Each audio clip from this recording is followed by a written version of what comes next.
Awit 85:7-11.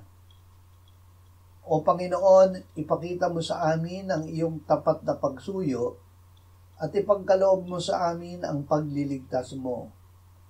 Aking papakinggan kung ano ang sasabihin ng Diyos na Panginoon, sapagkat siya'y magsasalita ng kapayapaan sa kanyang bayan at sa kanyang mga banal, ngunit huwag silang muling manumbalik sa kahangalan. Tunay na ang kanyang pagliligtas ay malapit sa kanila na natatakot sa kanya, upang ang kaluwalhatian ay manahan sa aming lupain. Magsasalubong ang tapat na pag-ibig at katapatan, ang katuwiran at kapayapaan ay maghahalikan. Bubukal sa lupa ang katotohanan, at tumitingin mula sa langit ang katuwiran. Dahil sa grasya ng Diyos. Ang Diyos ay matuwid.